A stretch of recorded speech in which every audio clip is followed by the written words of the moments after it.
Alhamdulillahirabbil alamin. Alhamdulillah pada pagi hari ini kita dipertemukan oleh Allah di sebuah majelis yang oleh para malaikat sebagai tanda ridhonya mereka, mereka turun ke bumi dan mengibas-ibaskan sayapnya karena ridhonya mereka kepada kita semuanya insya Allah. Dan mudah-mudahan duduk kita di tempat ini nanti kita mendapatkan ilmu yang membuat kita lebih takut kepada Allah. Innama yakhsyallaha min ibadihi al-ulama. Bahwasanya orang-orang yang takut kepada Allah adalah orang-orang yang berilmu. Dan mudah-mudahan ilmu yang nanti kita dapatkan juga merupakan ilmu yang membuat kita lebih terhormat di sisi Allah. Yarfa'illahu alladhina amanu minkum walladhina utul ilma darajat. Allah mengangkat derajatnya orang-orang yang beriman di antara kalian dan orang-orang yang berilmu. Dan mudah-mudahan ilmu yang nanti kita dapatkan juga ilmu yang memudahkan langkah kita menuju surganya insya Allah. Rasul bersabda, "Man salaka tariqan yaltamisu fihi ilman, sahhalallahu lahu tariqan ilal jannah." Dan saudara-saudara sekalian, ini adalah pertemuan kita yang pertama dan saya akan membawakan pengantarnya yang nanti detailnya, lengkapnya nanti akan dibahas pada pertemuan-pertemuan berikutnya. Ini sebagai pengantar umum, tapi meskipun pengantar umum nanti kita akan mengambil cara pemahaman hukum waris dasar-dasarnya yang langsung dihandle oleh Allah di dalam Al-Quran. Untuk menyingkat waktu,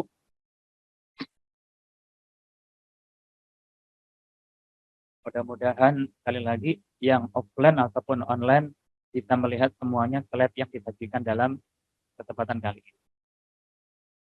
Perhatikan, ini ada sebuah riwayat yang mau tidak mau harus menjadi perhatian kita. Hadis ini dibawakan oleh seorang sahabat yang namanya Abu Barzah. Dia seorang sahabat.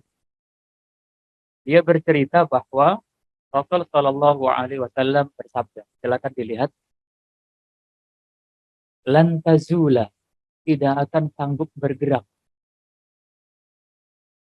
Qadama abdin, dua telapak kakinya seorang hamba tidak bisa bergerak, tidak bisa berjalan, tidak bisa melanjutkan perjalanannya. Yaumal qiyamati, nanti pada hari kiamat, hatta yus'ala, sehingga hamba itu nanti ditanya, diaudit, dicek, disidang, dan ditanya an arba, tentang 4 hal. Jadi nanti pada hari kiamat, setiap hamba tidak sanggup melanjutkan perjalanannya, sehingga ada audit terhadap 4 hal. An arba. Nanti ada banyak riwayat yang berkaitan dengan masalah ini. Ada banyak riwayat. Saya ambil salah satunya yang diriwayatkan oleh Imam Tirmizi. Sama-sama 4. Yang pertama adalah an umrihi fima afna. Dia akan ditanya tentang umurnya untuk apa ia habiskan. 60 tahun, 70 tahun, 80 tahun, ada yang 40 tahun, ada yang 20 tahun. Nanti umurnya akan diaudit oleh Allah Subhanahu wa taala. Untuk apa ia habiskan. Satu. Yang kedua adalah wa an jasadihi. Ditanya tentang fisiknya. Nanti dalam riwayat yang lain tentang masa mudanya. Kan masa muda kan gagah-gagahnya kan. Akan ditanya fima abla, untuk apa ia habiskan, untuk apa dia gunakan. Akan ditanya. Yang ketiga adalah wa an ilmihi. Dia akan diaudit, ditanya tentang ilmunya. Ma'amila fihi. Untuk apa ia gunakan? Berdasarkan ilmu atau tidak? Ilmunya itu bisa mengarahkan dia atau tidak? Itu akan ditanya. Dan yang keempat, wa'an malihi. Dan dia pun akan ditanya tentang hartanya. Min ainak tasabahu. Dari mana dia mendapatkan?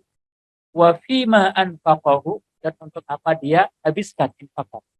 Rawahu Tirmizi. Silakan dicek, silakan diteliti.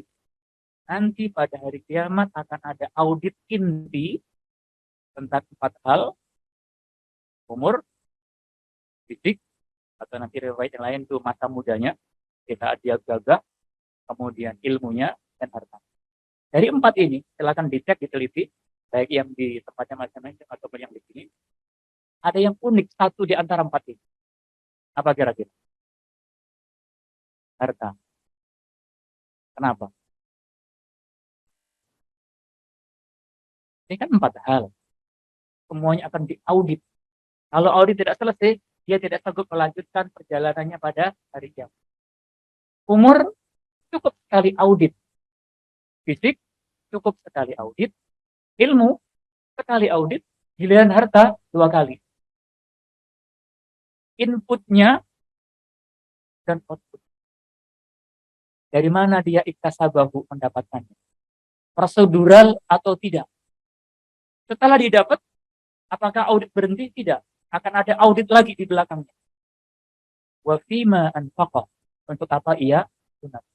Jadi untuk harta ini bukan hal yang sepele. Auditnya paling ribet nanti pada hari kiamat. Nah, konteks kita pada pagi hari ini yang akan kita bicarakan kan harta warisan. Ini dari raut muka kayaknya ini calon-calon ahli waris yang besar kayaknya. Aminnya itu yakin ya. Kayaknya warisan kita akan banyak. Ya.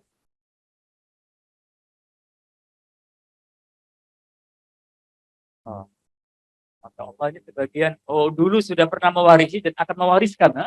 Dan yang dulu diterima gede, yang nanti diwariskan juga gede insya Allah. Tapi sebagai bocoran saja, dulu waktu saya kuliah, salah satu mata kuliah yang kurang saya sukai adalah ilmu faraid, warisan ini. Saya kurang suka. Kenapa kurang suka? Ada 2 alasan. Pertama, waktu itu saya pandang ini ilmu yang paling sulit, ribet. Yang kedua, hartanya nggak ada. Tulisannya sih banyak, gede-gede kan, sekian juta, sekian miliar, tapi nggak ada itu. Angkanya gede, tapi hartanya nggak ada itu, makanya bikin males itu. Dan gara-gara dulu saya kurang suka materi ini, akhirnya nilai saya tidak terlalu baik. Jadi pada hari ini kita akan mendiskusikan dengan orang yang ilmunya, yang nilainya dulu orang baik. Yang baru datang. Silakan Ibu, ya.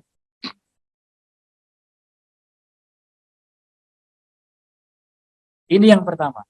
Untuk harta, auditnya double dibanding pertanggungjawaban yang lain. Nah, kira-kira harta warisan yang dulu mungkin pernah kita dapatkan, atau harta warisan yang nanti akan kita warisan kepada ahli waris kita, harta warisan kan halal. Boleh kan? Halal.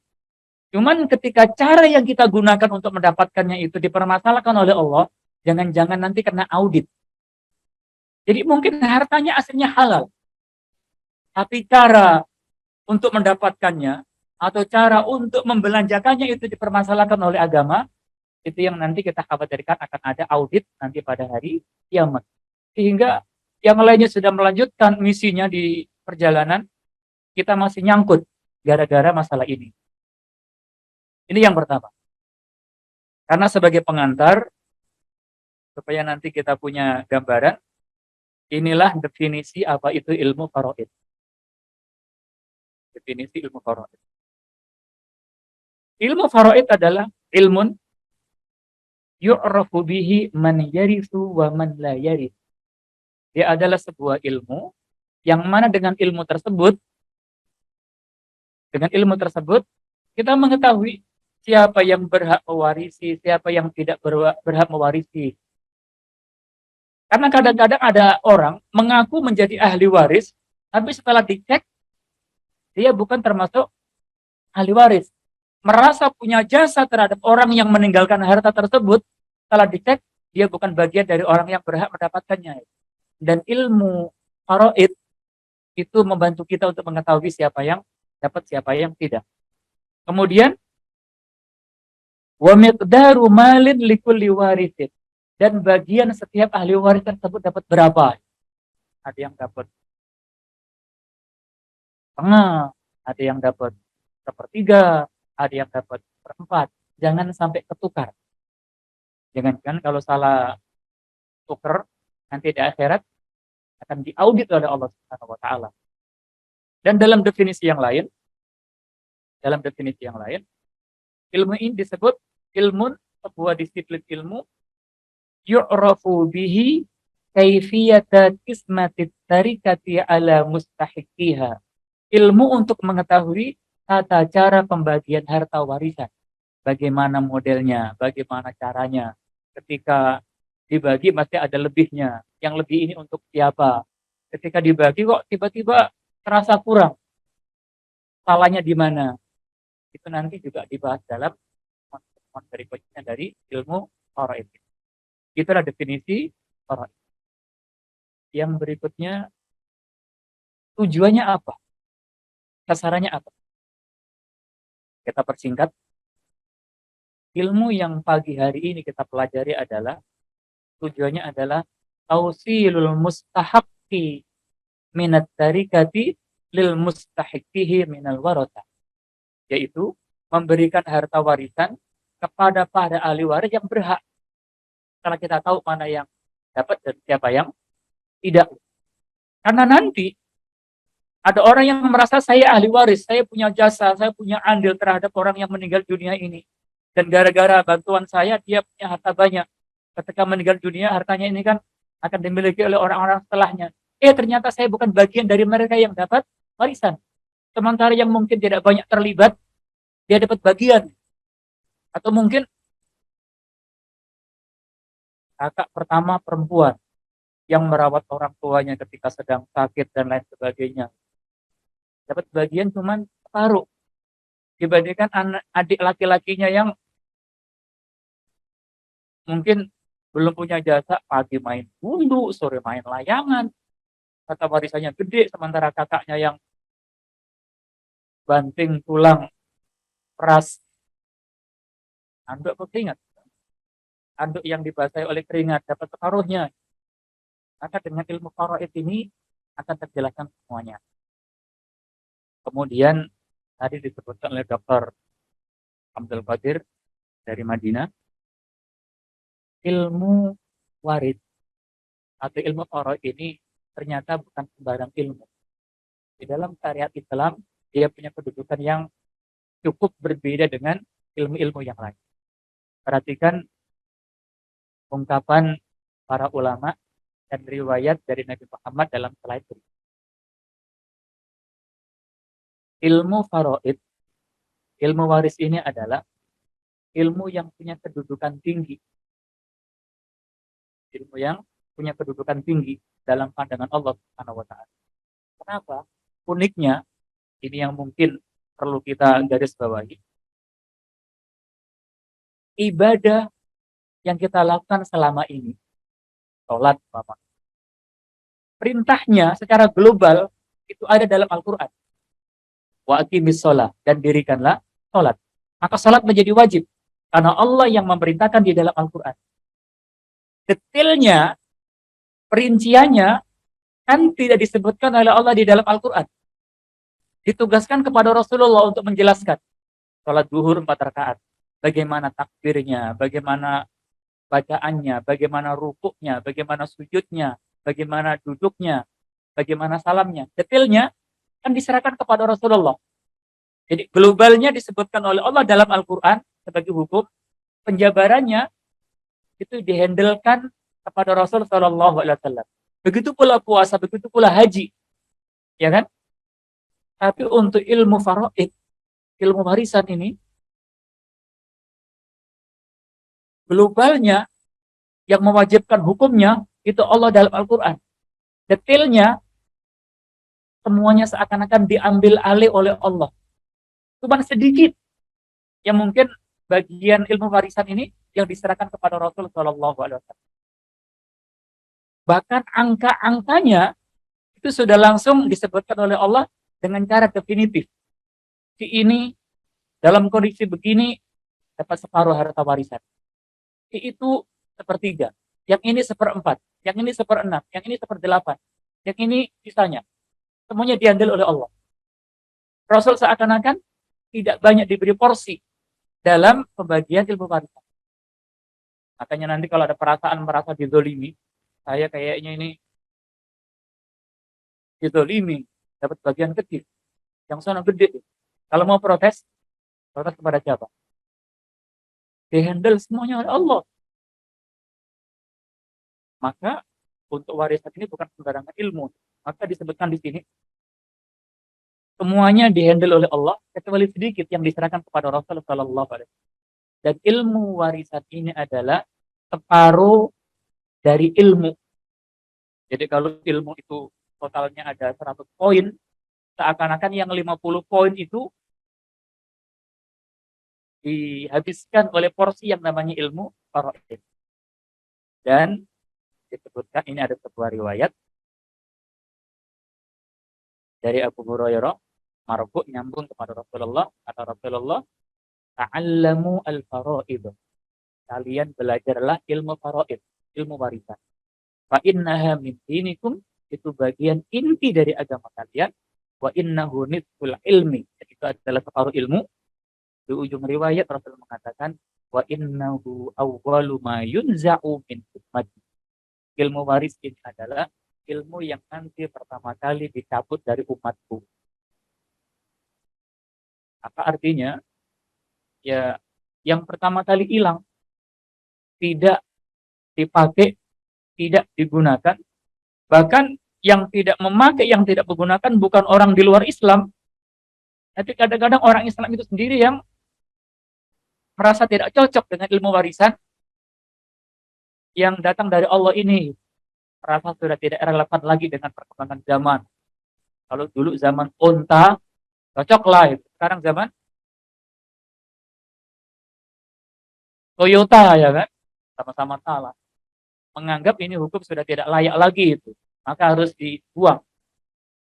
Dan dari ucapan Rasulullah ini, yang pertama kali ilmu yang tercabut dari umatnya adalah ilmu waris. Hadis riwayat Majah, Imam Hakim, dan Imam Ad-Dar Al-Qutni. Itulah keutamaannya. Dan kita belajar di sini ya, dalam rangka untuk mempertahankan apa yang dulu dikhawatirkan oleh Rasulullah Shallallahu Alaihi Wasallam agar ilmu faraid ini tidak hilang. Ini bukan sekedar informasi, tapi juga kita sebagai umat Muhammad ikut mempertahankan, menghidupkan warisan Rasul Shallallahu Alaihi Wasallam ini. Kira-kira siapa yang meletakkan ilmu waris? Yang pertama ya Allah sendiri yang menghandle. Nanti kita akan buka di pertemuan perdana ini surat An-Nisa ayat 11, ayat 12, dan ayat 176. Nanti akan kita bongkar 3 ayat tersebut. Kita bongkar, yang kita membongkar bukan hanya Marcel Radifal pesulap merah yang membongkar rahasia dukun, no? Kita bongkar nanti hukum waris, dasar-dasarnya di 3 ayat dalam surat An-Nisa. Rumusnya adalah Allah, kemudian Rasul Shallallahu Alaihi Wasallam, kemudian nanti istihadnya para ulama-ulama di zaman dahulu, a'immatul mujtahidun, para imam yang memang serius dalam menekuni ilmu warisan ini. Dan yang paling menonjol di antara mereka adalah seorang sahabat pakar, yaitu Zaid bin Thabit. Selain dia adalah salah satu penulis wahyu Nabi Muhammad, ternyata dia juga seorang pakar dalam ilmu faraid. Zaid bin Thabit. Rasul mengatakan, afrodukum, orang yang jago ilmu faraid di antara kalian, Zaidun, adalah seorang Zaid bin Thabit. Dia pakar. Karena memang orang inilah yang ditugaskan Abu Bakar untuk menulis ulang Al-Quran di zaman Abu Bakar. Lalu disuruh lagi nanti pada zaman Utsman bin Affan dalam penulisan Mushaf Al-Quran. Yang berikutnya, objek kajian. Dalam pertemuan-pertemuan yang akan datang, ya tadi yang kita kaji adalah at-tarikah, harta pusaka. yang ditinggalkan oleh keluarga kita. Wa hiya ma tarakahul mayyitu min malin aw haqqin, yaitu sesuatu yang ditinggalkan oleh mayit, orang yang meninggal, baik berupa harta kekayaan atau hak. Hak, hak cipta, itu kekayaan juga.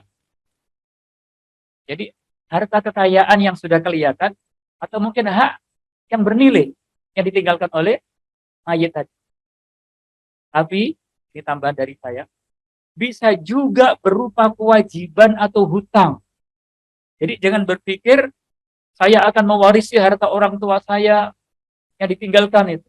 Kalau yang ditinggalkan itu harta kekayaan atau hak, ya ahli warisnya yang mewarisi.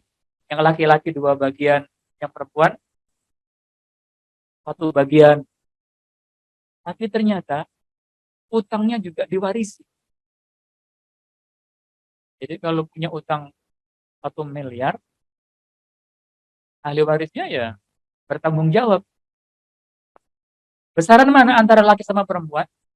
Ya kalau kita melihat laki-laki kalau dapat 2 kali lipat ketika bertanggung jawab membayar utang orang tuanya juga sama sebenarnya.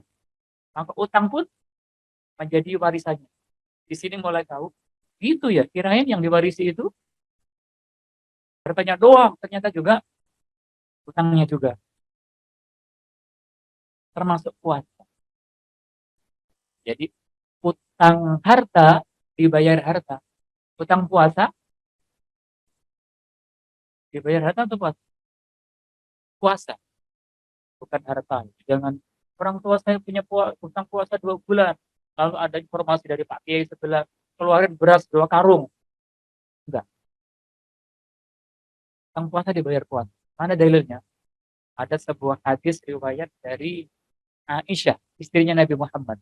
Dan hadis ini sahih. Rasul mengatakan, man mata, barang siapa yang mati, meninggal dunia, wa alaihi siyamun, dan dia punya hutang puasa, apa kewajibannya? Soma anhu waliyu.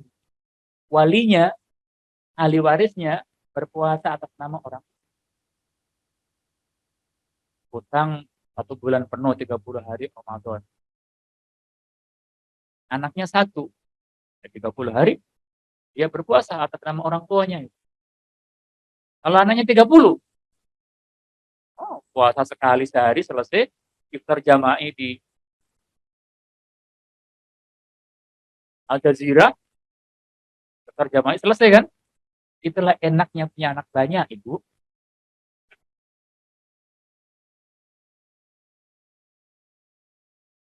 Anak tunggal warisannya gede ya, tapi warisan utang ya gede juga.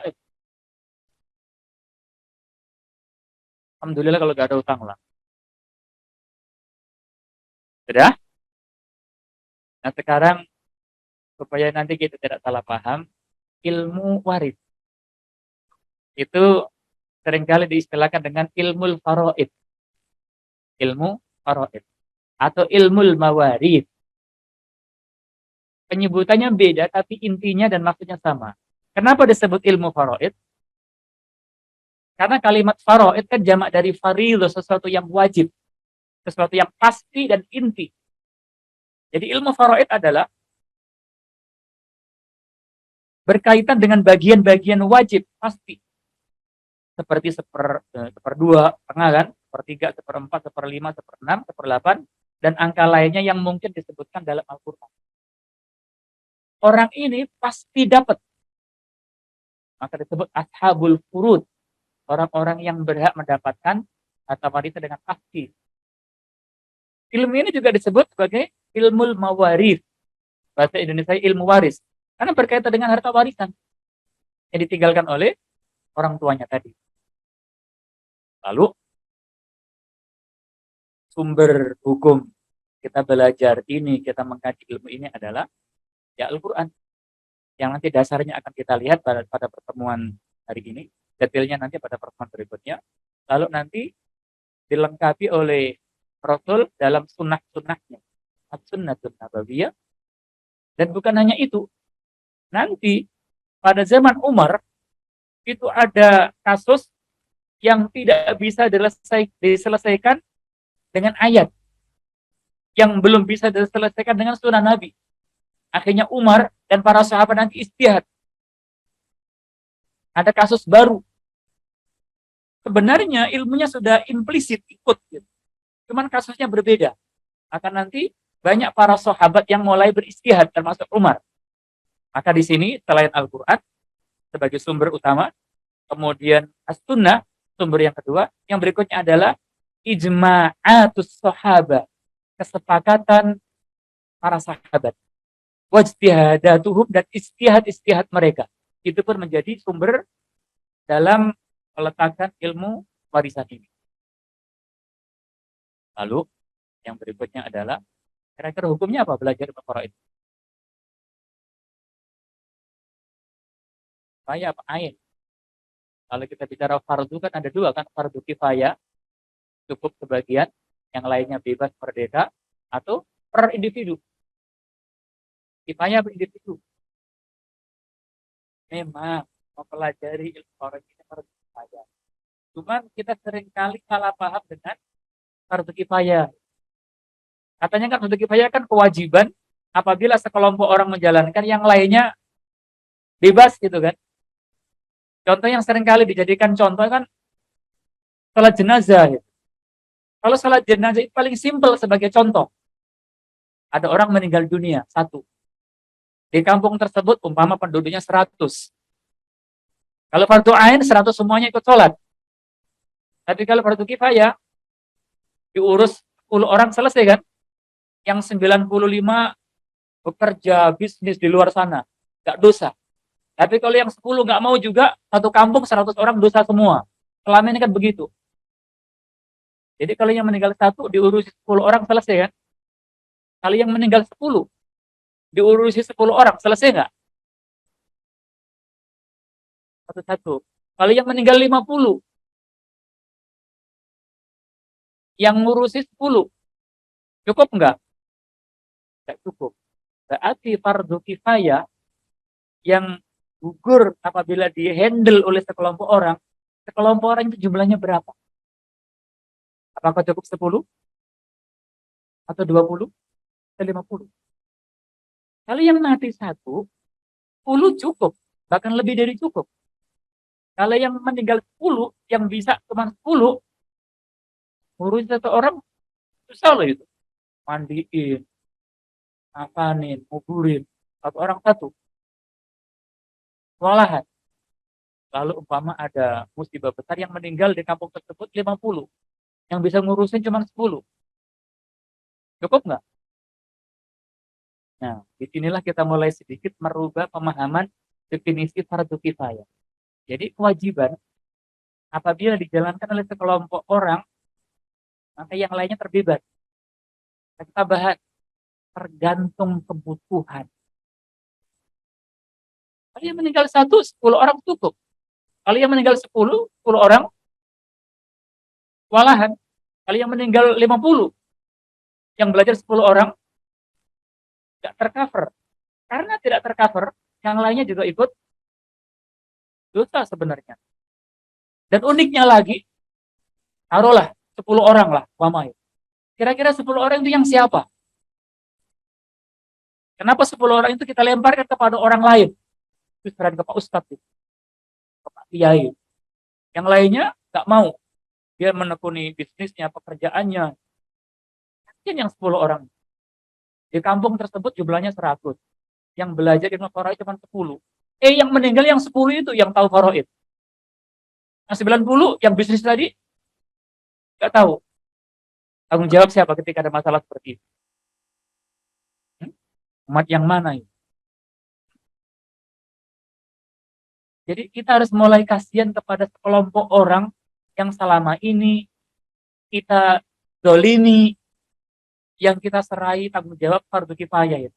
Sementara kita ingin di luar kelompok yang tadi. Ya kan? Egois bener itu. Mereka kita suruh-suruh melulu. Ada orang kesurupan, ya yang nanganin. Ada orang bertengkar, ya yang damaiin. Ada orang yang mati, ya yang ngurusin. Ya yang mati, kita yang bingung. Maka hukum mempelajari memang fardu kifayah. Tapi hukum menerapkannya itu fardu ain. Menjalankannya itu fardu ain. Tergantung kebutuhan. Dan ini pun berlaku untuk ilmu-ilmu yang lain. Lalu pembahasan yang nanti akan kita pelajari pada pertemuan yang akan datang, ya ini al-qadaya al-mukhtalifah. Berbagai permasalahan min yang mencakup kaifiyatihi, kaifiyati ittifaqi ashabil furud. Bagaimana kita memberikan ini terhadap para pemilik yang pasti. Dan ada orang yang aslinya itu punya bagian, tapi karena ada alasan tertentu bagiannya menjadi hilang. Kadang-kadang begitu, maka nanti ada syaratnya. Dia aslinya punya, tapi karena ada sebab yang ia lakukan atau sebab yang terjadi, akhirnya haknya itu hilang. Itu pun dipelajari dalam ilmu faraid. Lalu kita masuk sub yang kedua,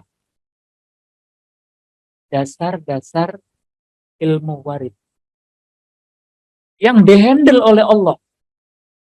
Detailnya sebenarnya juga dihandle oleh Allah. Sisanya nanti dihandle oleh Rasul dan istihadnya para sahabat.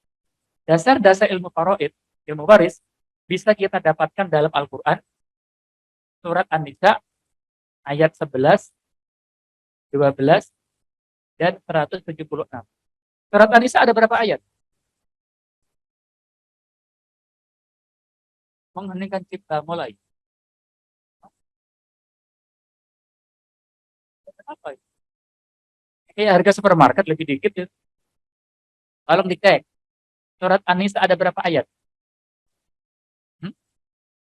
Tadi 200 lebih dikit. Ini kurang dikit kan? Ada 176 ayat. Iya kan?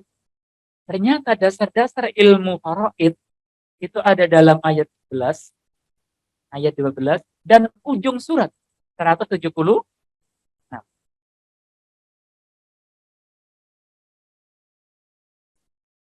dan dalam 3 ayat ini, 11, 12, 176, ini pesan penting buat kita sebelum kita belajar dan menerima warisan.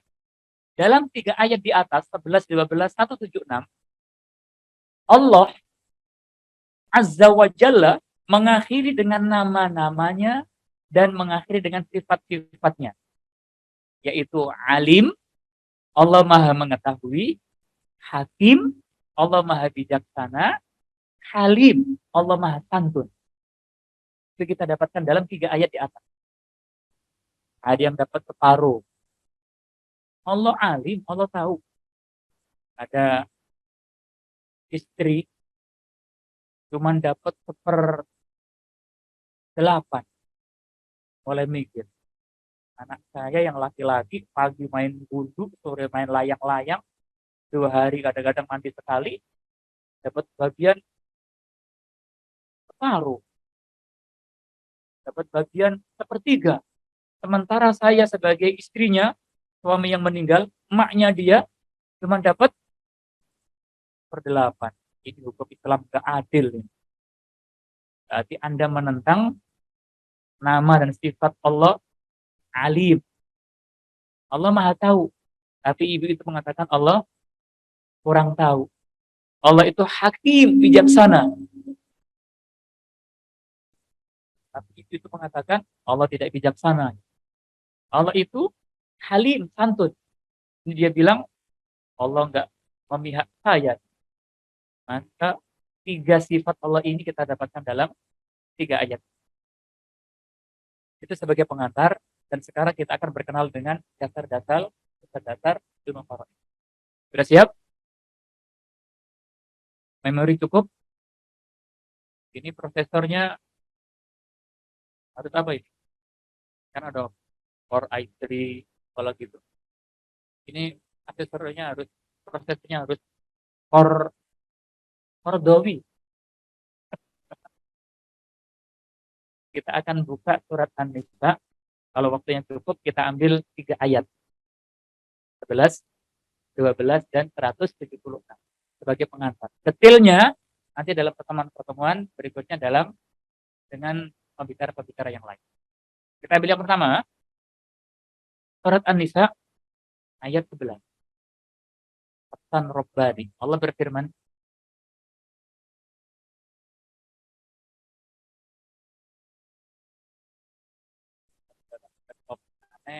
suaranya. Ini kan audionya tidak masuk, kita baca manual. Surat An-Nisa ayat 11. Allah berfirman, Yusikumullahu fi auladikum. Allah mensyariatkan kepada kamu tentang pembagian harta pusaka. Fi auladikum, untuk anak-anakmu. Anak-anak. Anak jenisnya ada yang laki-laki dan perempuan. Bencong ada nggak? Itu nggak ada, nggak dapat warisan jangan-jangan. Nggak ada, itu kelainan yang dibikin-bikin. Anak bisa laki-laki, bisa perempuan.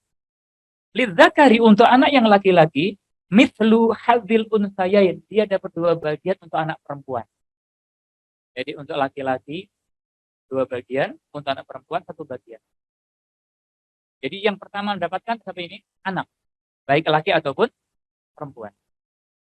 Wa in kunna nisaan, kalau semua anak-anaknya itu perempuan semua, perempuan semuanya, fawqa thnataini, lebih dari 2, 3, berapa lagi?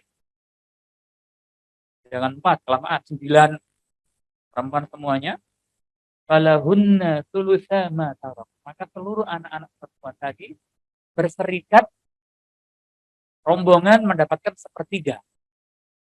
Sepertiga dibagi rata. Kalau anaknya 2 ya dibagi 2. Kalau anaknya 9 dibagi 9. Ma tarak, dari harta yang ditinggalkan oleh orang tuanya yang meninggal dunia. Ya. Wa in kanat wahidatan, kalau dia putri tunggal, anak satu-satunya semata, wayang apa boneka ini, semata wayang, wa in kanat wahidatan falahan nisfu, maka putri tunggal itu mendapatkan separuh harta, separuhnya. Itu berarti kan ada yang sepertiga, ada yang separuh, itu semuanya dijabarkan oleh Allah dengan detail. Wali abawaihi likulli wahidin minhum sudus, dan untuk kedua orang tua yang meninggal dunia tadi, anaknya meninggal dunia, ternyata ayahnya masih hidup, ibunya masih hidup, nyawanya lebih panjang dibanding anaknya. Kan urusan mati kan urusan Allah kan. Ini anaknya ini ternyata anggota dewan DPR RI, meninggal dunia, namanya nyawa. Orang tuanya di kampung masih hidup, bapaknya ibunya masih hidup. Berapa bagiannya? Likulli wahidin minhum masing-masing dapat 1/6. Mimma tarak, dari harta yang ditinggalkan, ingkana lahu walad. Kalau yang meninggal dunia itu punya anak, orang tuanya masih hidup, maka kedua orang tuanya, bapak ibunya masing-masing, ibunya dapat 1/6, ayahnya pun sama dapat 1/6. Kali ini laki perempuan, orang tua sama-sama 1/6. Kalau yang meninggal itu punya anak, ada cucu. Sebaliknya, wa illam yakun lahu walad, tapi kalau yang meninggal ini tidak punya anak, salah satu orang ada yang ditakdirkan oleh Allah tidak diberi keturunan, dia meninggal dunia, hartanya banyak, dia tidak punya anak, ibunya masih hidup, ayahnya masih hidup, yang mewariskan orang tuanya. Di sini Allah menyebutkan wa warisahu abawahu, maka kedua orang tuanya mewarisi hartanya anak yang meninggal tadi. Kali ummihi, maka untuk ibu kandungnya as-sulus, 1/3. Bapaknya tidak disebutkan. Lalu, kalau tadi kan ada bapak, ada ibu, punya anak, masing-masing 1/6 sama. Kalau punya anak, sekarang dia nggak punya anak yang meninggal ini, tapi bapak ibunya masih hidup, ibunya dapat 1/3. Bapaknya nggak disebutkan oleh Allah, dapat berapa? Bingung kan? Hah? Makanya nanti para sahabat mengambil intisari, ternyata bapaknya itu dapat sisanya. Sisa itu yang disebut dengan Tidak langsung disebutkan oleh Allah. Tapi secara implisit Allah telah memberikan informasi. Fa in kana lahu ikhwah. Ternyata dia tidak punya anak. Dia tidak punya anak. Ada orang tuanya. Ternyata dia punya saudara.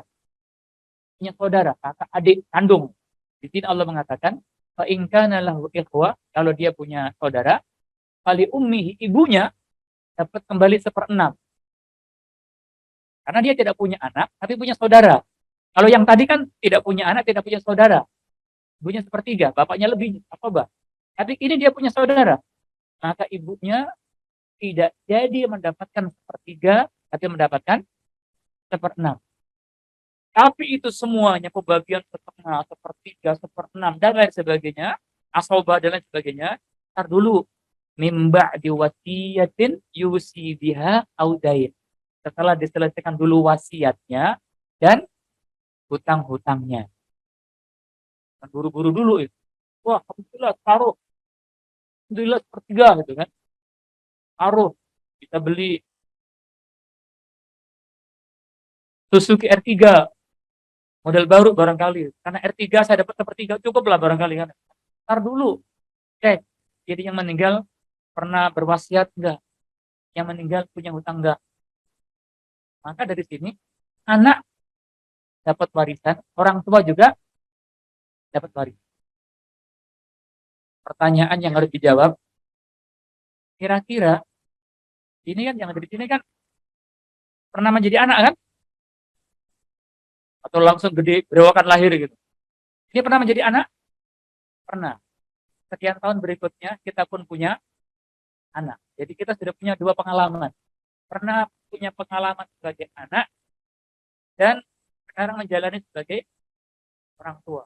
Boleh kayak gini dulu, Pak. Jadi anak. Nah, yang merasa punya pengalaman sebagai anak, sebagai orang tua, ngomong-ngomong, kita sekarang kan di jalur tengah kan. Dulu pernah menjadi anak dan sekarang menjadi orang tua. Dan sekarang kita kadang-kadang masih punya orang tua. Jadi di sini ada anak, di sini ada orang tua. Jadi tepatnya di sana ada orang tua, di bawah kita punya anak. Ngomong-ngomong, kita yang duduk tengah saat ini, depan mana? Kita dengan anak apa dengan orang tua?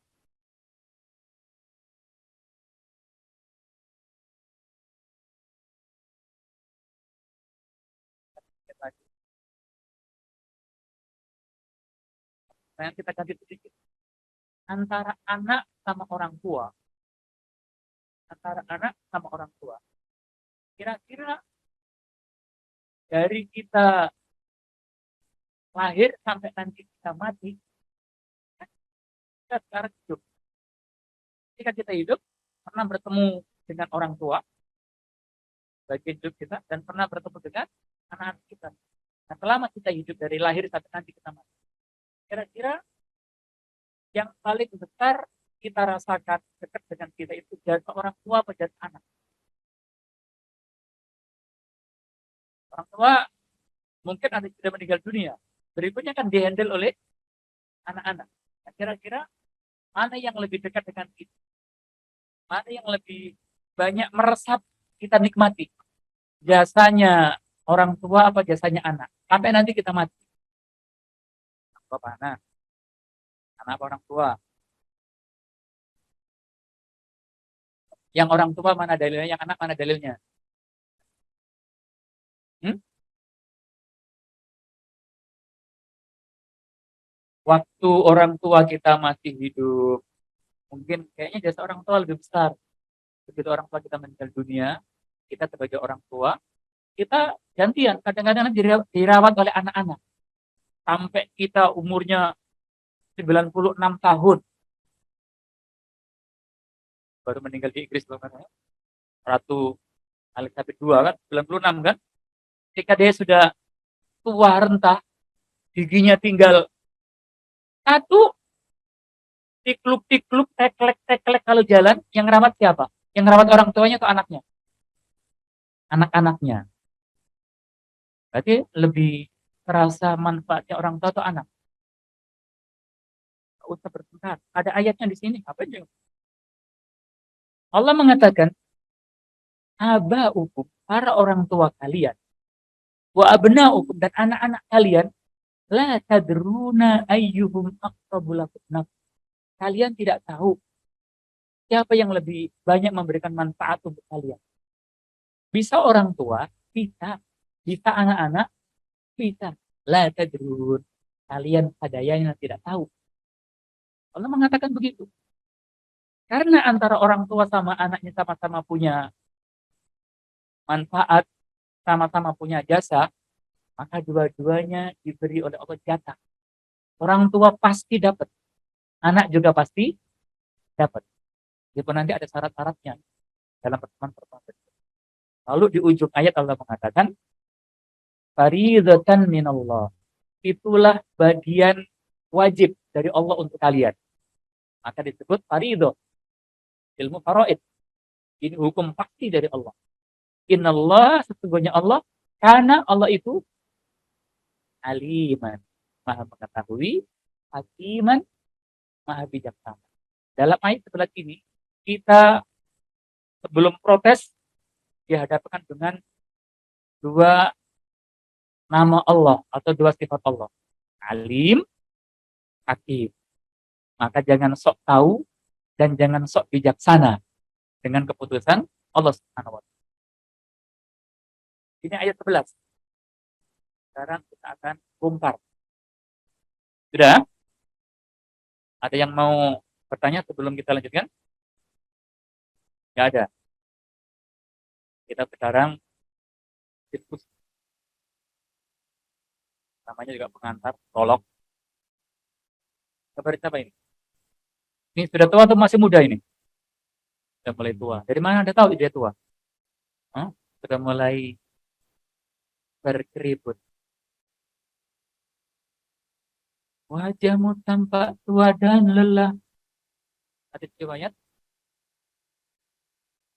Ebit Adi ya. Orang yang sudah mulai tidak mudah lagi seperti ini. Ya, sudah punya ahli waris Pak. Tuh. Jadi anak, cucu. Sudah?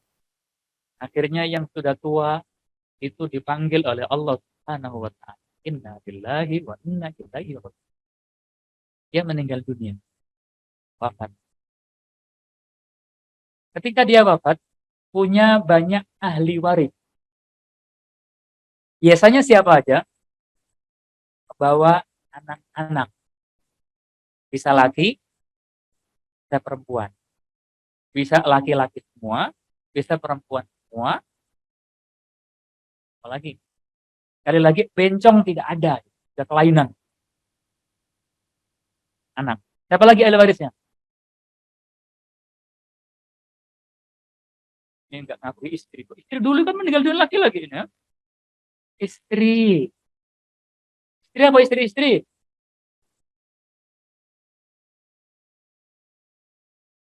Kalau saya laki-laki yang senang bermadzhab, istri cukup satu saja. Hidup, para ibu hidup. Satu di Jakarta, satu di Jogja, ya kan? Kan cukup satu. Istri. Tanda, Bu, tanda. Selain anak istri, apalagi ahli warisnya? Tadi yang kita kaitkan dengan ayat 11 dulu lah. Orang tua. Lebih tua lagi itu.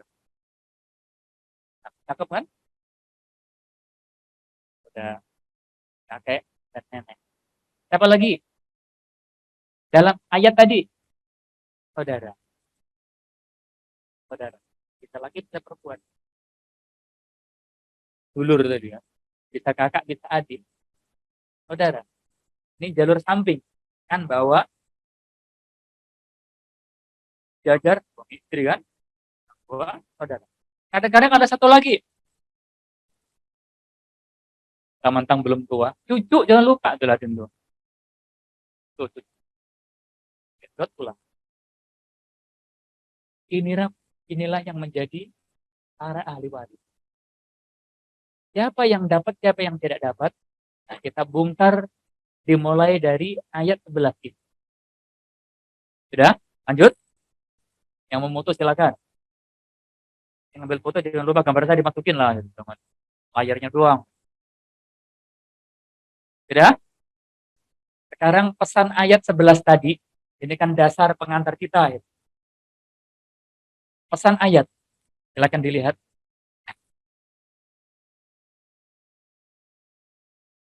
Nanti ingat ayat tadi kan?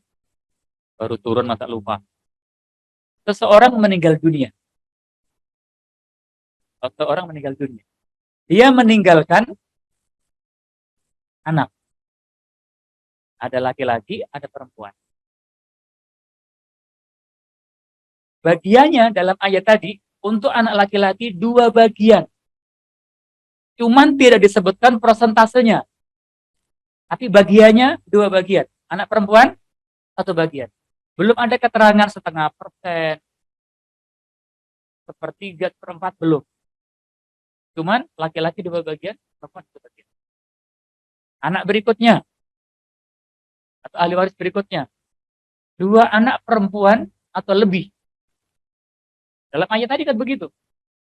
2 anak perempuan atau lebih. Berapa bagiannya tadi? Mereka berserikat barengan. 2/3 dari harta warisan dibagi rata. Baginya gampang. Nah, perempuan 3/3-nya dapat.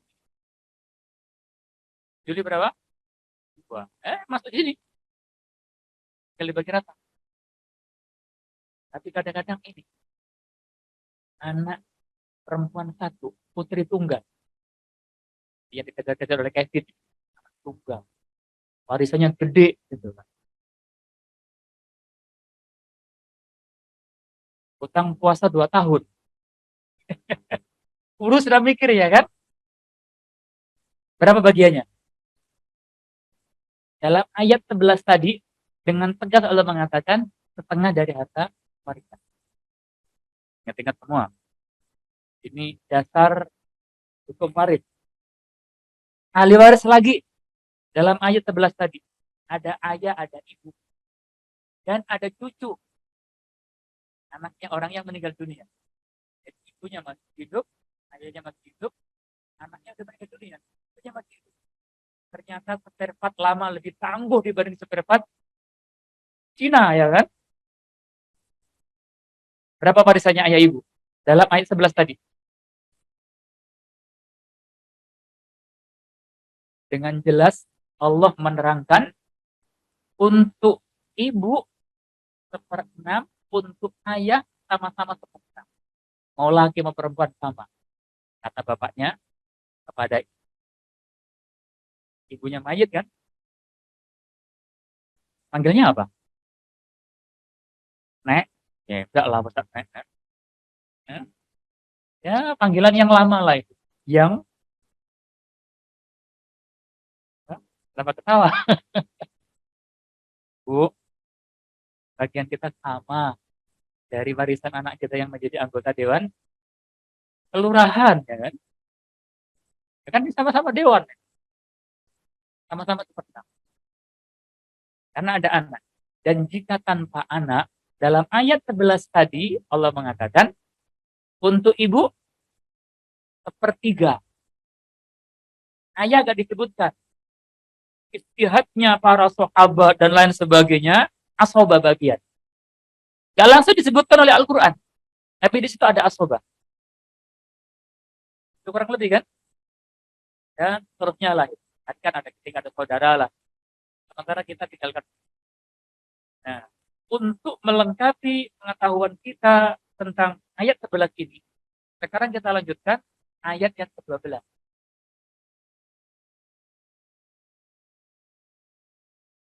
Dalam ayat 12 Allah kembali mengatakan, kalau ayat 11 itu warisan antara orang tua dan anak, anak dan orang tua. Ayat 11. Sekarang warisan antar suami istri. Kalau tadi kan atas bawah kan? Ayat 11 kan atas bawah, anak orang tua anak.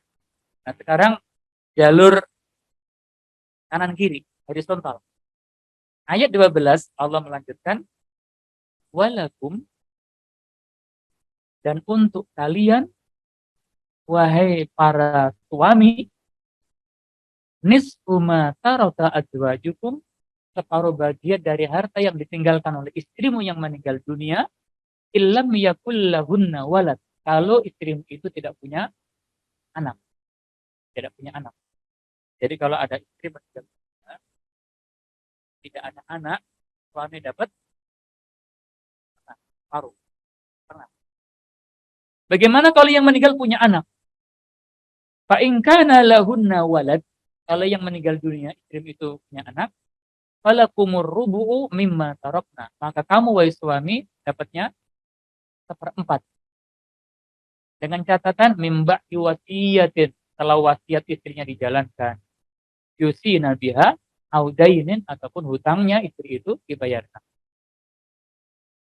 Bagaimana kalau yang meninggal dunia itu suaminya, istri dapat berapa? Allah mengatakan walahunar rubu'u, dan untuk para istri itu seperempat mimma taraktum, dari harta yang kamu tinggalkan wahai suami yang telah meninggal. Illam yakul lakum walad, kalau suami itu tidak punya anak. Tidak punya anak, tidak dapat seperempat. Fa in kana lakum walad, kalau kamu wahai suami yang wafat itu punya anak, maka istrinya berapa? Falahunna tsumunu, maka dia mendapatkan seperdelapan. Mimma taraktum, dari harta yang kalian tinggalkan, sama mimba wasiat, setelah wasiat dijalankan, tusuna biha audainin, ataupun setelah hutang dibayarkan. Jadi ini warisan antara suami istri. Bagiannya jelas, dihandle langsung bagian-bagiannya oleh Allah. Wa in kana rajulun yurasu kalalatan, bagaimana kalau ada seorang laki-laki meninggal dunia, dia mewariskan harta, dia tidak punya jalur atas, tidak punya jalur bawah, nggak punya bapak, nggak punya anak, apalagi itu, nggak punya istri, atau nggak punya suami, itu yang disebut kalalah. Kalalah, sebatang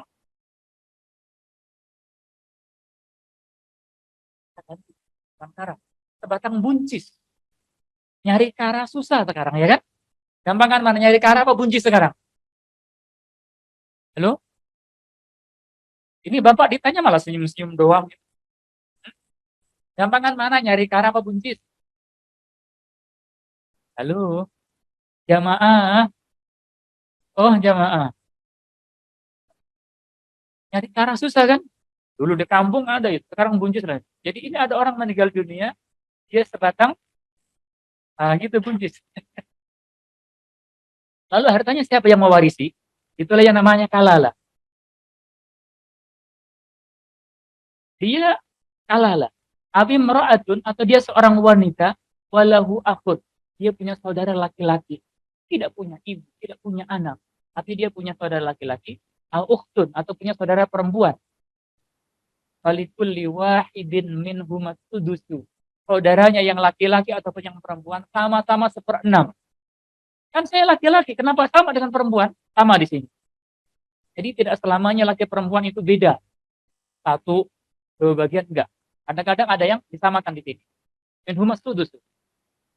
Fa in kanu aktsara min dzalik, tapi kalau saudaranya terlebih dari dua, ada laki banyak, ada perempuan banyak, aktsar min dzalik, fahum syuraka'u fi thuluts, maka mereka semuanya berserikat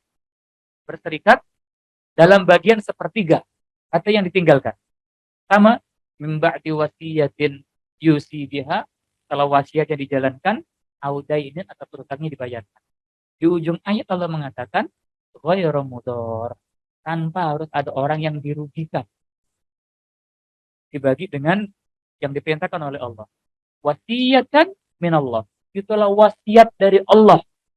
Wallahu, dan Allah alimun, maha mengetahui, halimun, maha santun. Jadi ada alim, ada halim. Yang ayat tadi ada alim, ada hakim. Inilah ayat 12. Dari ayat 12 ini bisa kita ambil pesan-pesan seperti berikut. Ayat tadi kita lihat. Ini ayat 12 ini mengatur warisan laki-laki, suami dan istri. Istri dan suami. Ngomong-ngomong, ini sebagai pertanyaan. Dalam rumah tangga antara suami istri, yang meninggal dunia duluan lakinya apa perempuannya ini? Ya, saya nanya. Kalau nanya ke ibu, bapaknya yang duluan saja Pak Ustaz. Nanya bapak-bapak, ibunya duluan aja. Tang, yang duluan mana yang meninggalin? Suami apa istri? Suami apa istri? Suami, yakin. Ibunya, yes, yes, yes. Apa kita?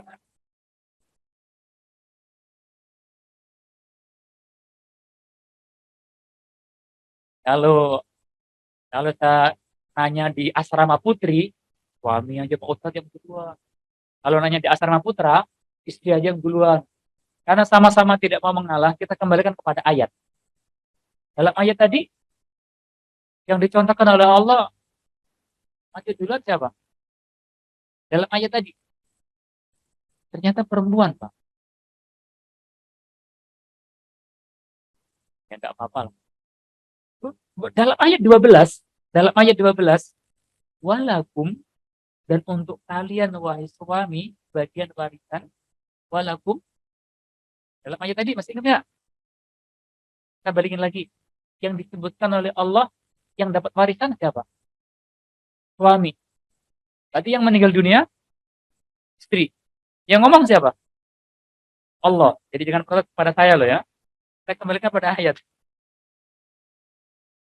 Warisan antara suami dan istri. Siapa yang mati duluan? Daripada kita berantem, kita kembalikan kepada ayat. Jadi, yang ikut Zoom di rumahnya masing-masing, yang mau ketawa-ketawa sendiri silakan lah ya. Dalam ayat tadi, istri meninggal dunia. Istri meninggal dunia. Dan dia meninggalkan harta warisan. Tuh gambarnya itu. Tuh, hadis sujud ini wanita solihah meninggal dunia dalam kondisi sujud, bayangin ya. Dia meninggal dunia. Dia meninggalkan ahli waris. Yang pertama siapa? Suami.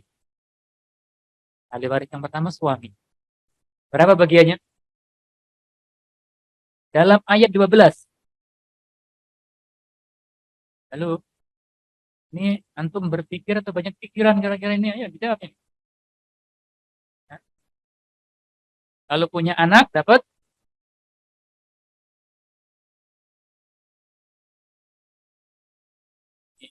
ini ulama beda pendapat pagi hari ini ya. Ini ada istri meninggal dunia, suaminya masih hidup. Berapa bagiannya? Berdasarkan surat An-Nisa ayat 12,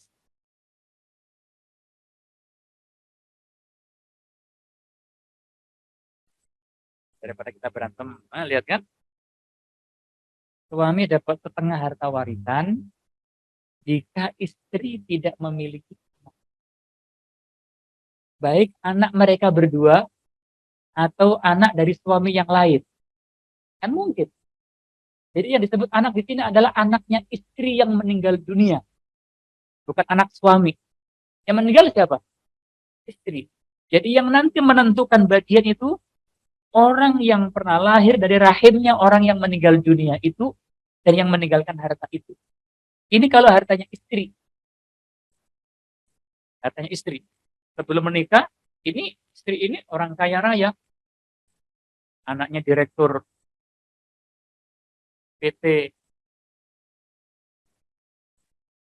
Cukil Untu terbesar di Asia Tenggara, Mama. Kan? Ternyata waktu menikah dengan suami yang sebelumnya, dia meninggalkan anak. Tetap dianggap anak. Dia harus anak dengan laki-laki suami yang sekarang masih hidup. Jadi di sini setengah harta warisan kalau istri tidak memiliki anak. Tapi kalau istri itu punya anak, baik anak dengan suami yang masih hidup ini, ataupun suami dari yang sebelumnya, memiliki anak, maka bagian suami bukan setengah lagi, tapi seperempat. Berdasarkan surat An-Nisa ayat 12. Ya. Lalu, siapa ahli waris berikutnya? Anak sudah diatur tadi, ayat 11. Sekarang gantian yang Orang tua diatur dalam ayat tadi, ayat 11 ya.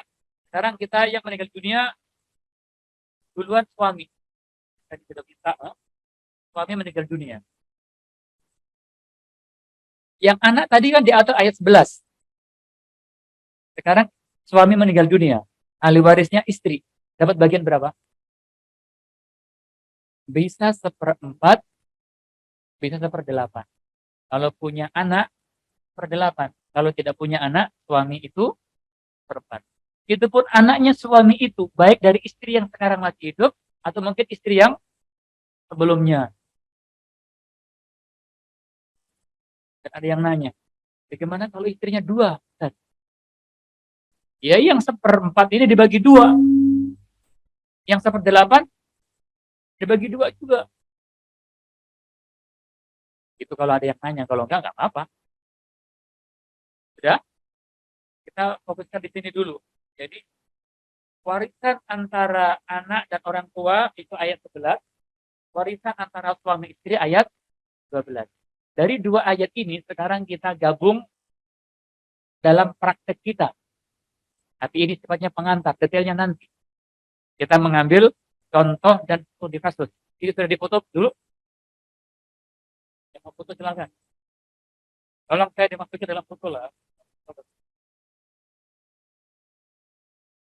Insya Allah dapat semua. Hemat, hemat.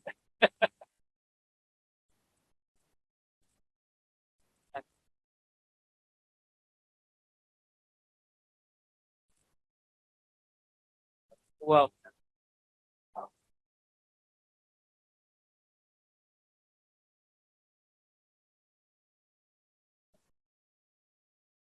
Ya.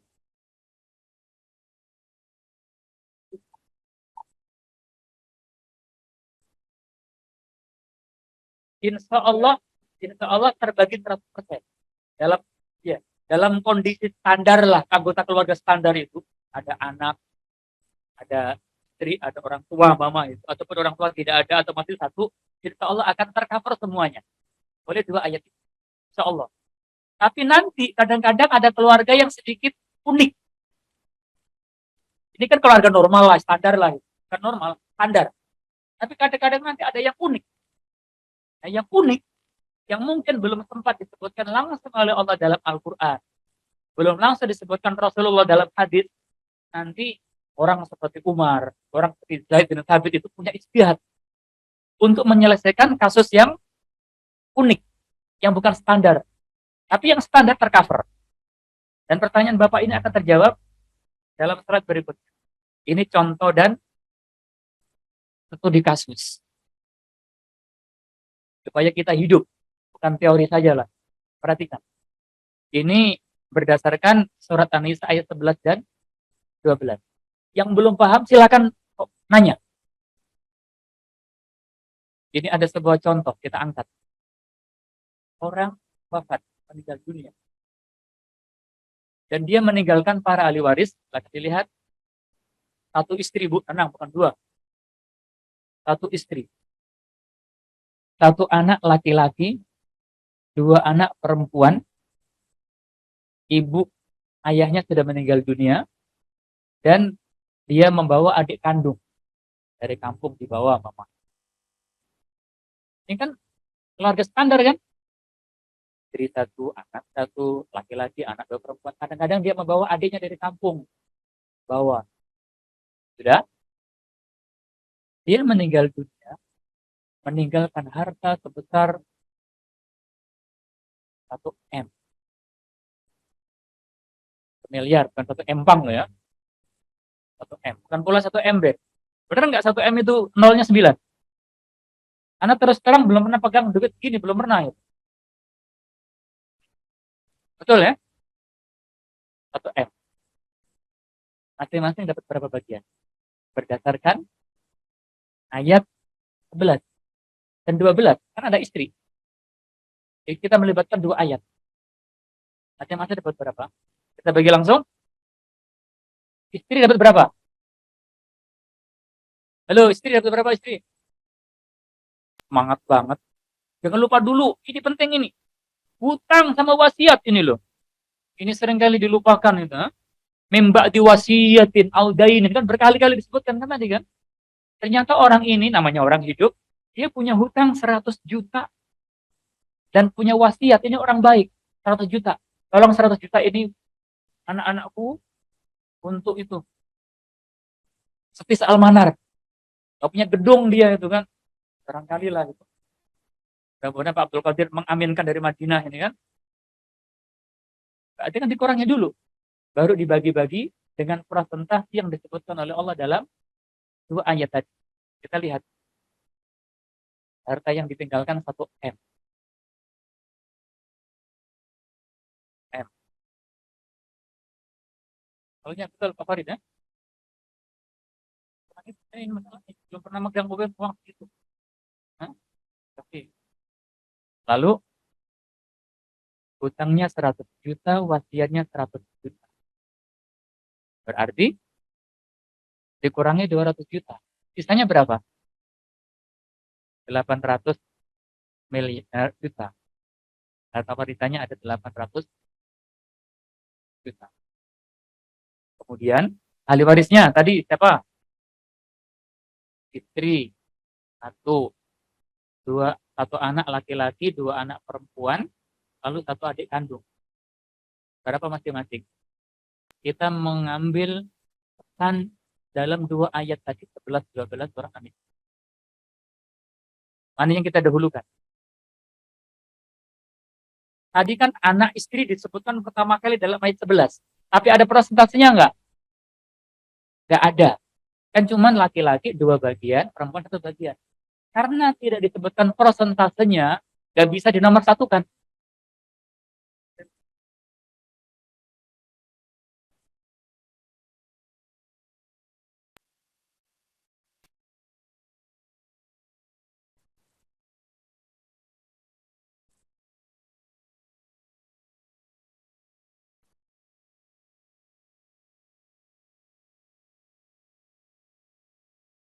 Karena bagian anak persentasenya belum disebutkan oleh Allah, maka tidak bisa dinomorsatukan. Kita ambil yang jelas dulu. Istri kan? Berapa persen? Karena anak di sini kan berserikat. Umum. Laki-laki 2 bagian, 1 anak, perempuan 1 bagian. Berapa persentasenya? Istri, berapa tadi? Dia punya anak. Berarti istri dapat 8. Dalam ayat berapa tadi? Ayat 12. Kita mulai ngeling lah kepada ayat Al-Quran lah. Bukan ngarang, bukan katanya, bukan sono sini. Istri 1/8. Anak barengan, tapi yang laki-laki 2 bagian, yang perempuan 1 bagian. Adik kandung dapat, panggil dari kampung. Kakaknya, mohon maaf, sakit stroke bertahun-tahun. Istrinya ASN. Anaknya pesantren. Dia masih kecil. Ini adiknya dipanggil dari kampung untuk ngerawat kakak. Bertahun-tahun ngerawat kakaknya. Dapat bagian enggak?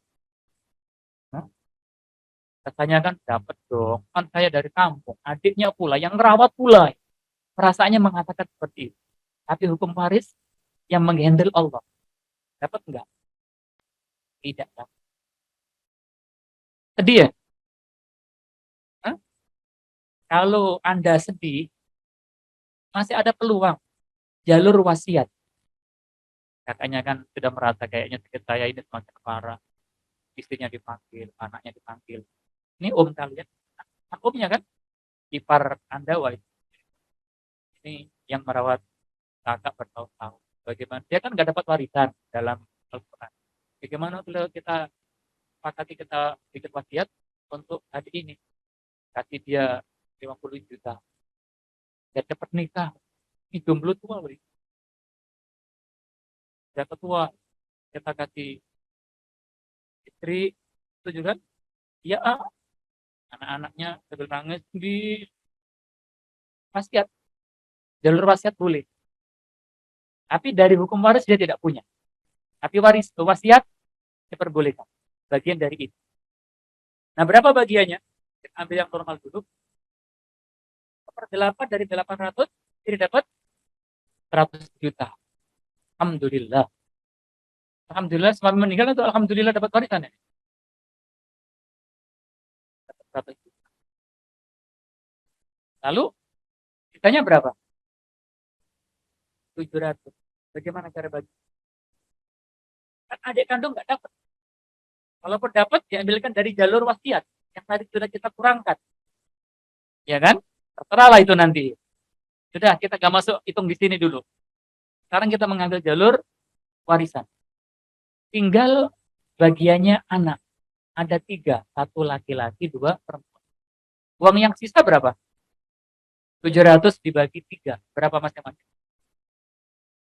Inilah dulu waktu kuliah saya kurang suka ngitung-ngitung. Ribet, uangnya nggak ada. 4 apa 5? 5 apa 4?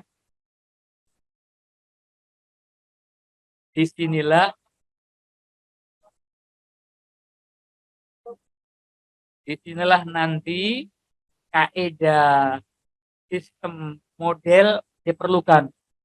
Hanya 700 kan?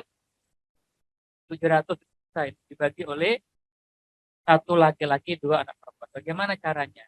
Lihat itu bagiannya masing-masing. Laki-laki dapat 2 bagian. Perempuan masing-masing 1 kan jumlahnya 2. Kita ketemu angka 4 kan?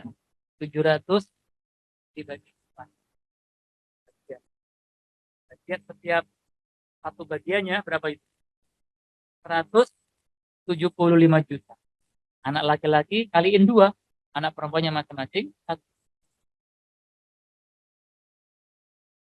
Setelah dibagi, anak yang perempuan mulai mikir. Adik saya laki-laki yang bontot dapat berapa itu? 350. Kublak, gede gitu kan. Kakak yang perempuan pertama yang sudah mau nikah dapat 175. Setelah dicek rekeningnya, oh bagiannya adik saya gede-gede.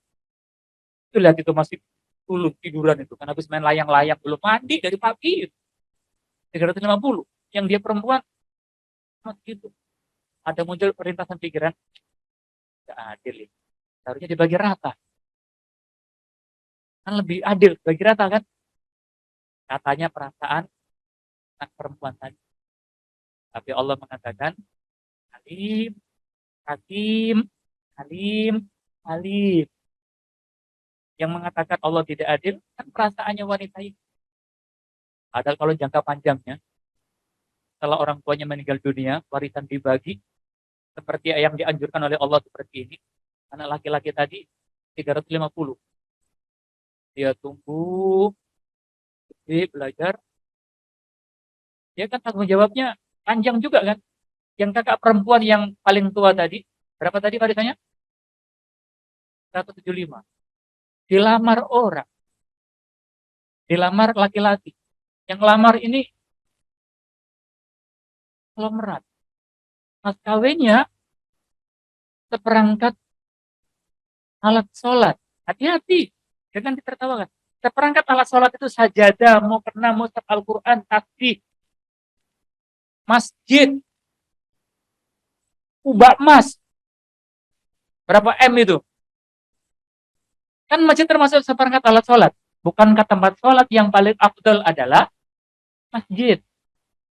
Jadi istri tadi yang cuma dapat 170 juta dilamar oleh sultan dari Brunei Darussalam. Semakin kaya nggak dia? Semakin kaya. Adiknya yang tadi masih imut, sudah mulai kuliah, nanti pun melamar. Melamar orang. Dia punya tabungan berapa tadi? 350 juta. Dia ngelamar anaknya Pak Kepala Desa di kampung Citiuriuk. Citerep, bisa amat ngomongnya kan? Eh? Orang Jawa Citiuriuk kan? Citerep itu. Di sono minta mas kawin banyak-banyak. Gak usah seperangkat alat sholat. Mas, itu. Bangunkan rumah saja lah nanti lah di puncak gunung. tabungin. Berapa? Cukup 300 juta saja. Sisanya berapa? 60 juta. Dia bertanggung jawab menafkahi istrinya, nanti nyekolahin anaknya. Sementara kakaknya yang kemarin merasa didolimi oleh Allah katanya itu. Allah, mas kawinnya itu masjid kubah mas, tidak ke Depok lagi. Setelah berpikir panjang baru memang hukum Allah itu adil. Karena Allah itu alim, hakim, alim. Jangan buru-buru disikir dengan kepentingan pribadi yang singkat tadi. Katanya tidak adil kalau berjalan. Coba kalau dibagi rata itu. Dibagi rata. Mama masing-masing dapat berapa ini? 175-an rata-rata semua. Laki-lakinya segitu, perempuannya segitu itu. Kasihan yang adik kecil tadi itu kan. Diminta mahar 300. Warisannya cuma 775 atau 200 gitu. Mikir. Akhirnya adiknya yang laki-laki ini di keluarga wanita sana dipandang tidak berharga. Miskin, kiri. Sementara istrinya di sini, suaminya seorang sultan tadi. Gara-gara ketidakadilan pembagian Anda, gitu. Artinya laki-laki yang seharusnya ar-rijalu qawwamuna 'alan nisa tidak dipandang di keluarga sana. Yang tidak adil siapa? Waktu pembagian tadi. Karena menafikan Allah itu alim, hakim, dan halim. Sudah? Sudah mulai tahu dasar kita kan? Apa lagi, Mas? Lama amat kayaknya kalau ngomong. Lanjut. Ini contoh kasus yang mirip, tapi model yang kedua. Kita geser dikit. Barangkali nanti ada yang mirip yang model yang kedua. Masih contoh kasus.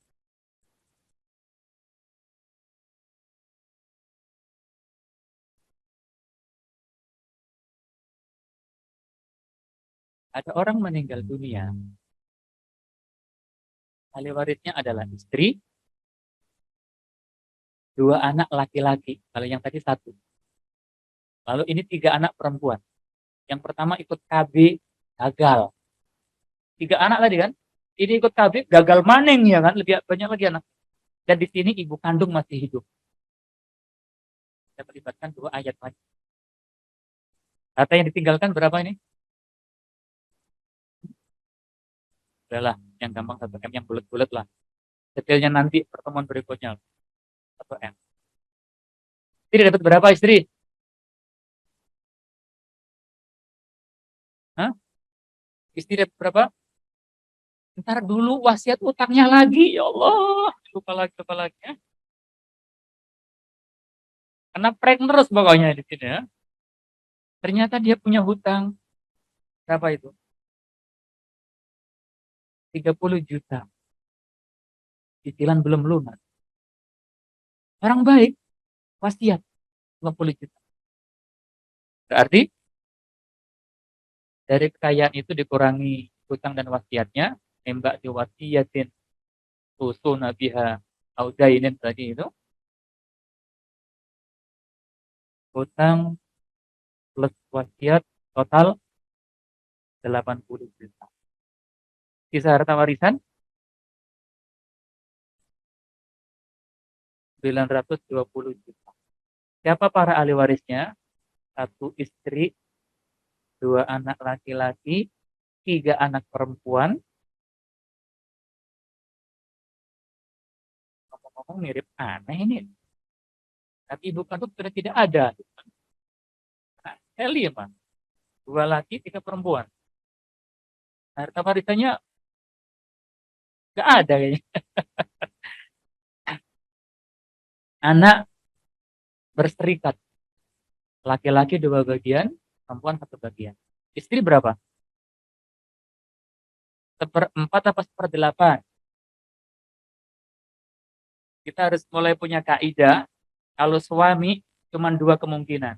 Setengah atau 1/4. Kalau suami sama 2 kemungkinan. 1/4 atau 1/8. Kalau ada anak agak kecilan. Kalau tidak anak agak gedean. Itu kan bisa kita jadikan kaidah.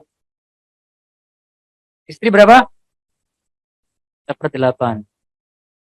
Ibu kandung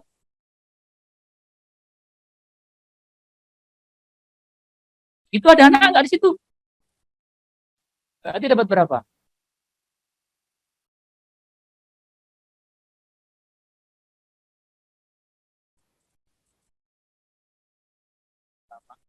Ibu kandung 1/6.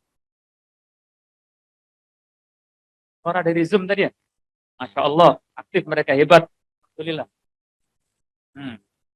Ayo silakan dibuka lagi ayat 11, ayat 12. Jadi yang online alhamdulillah sudah merespon ya.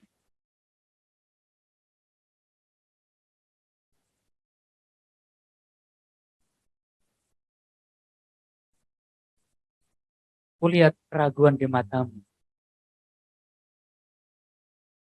Silakan dicek ayat 11 dan ayat 12 surat An-Nisa. Bukan dari Rasulullah lagi, langsung dari Allah. Ada istri, ada anak, ini ada ibu. Dapat yang ibu.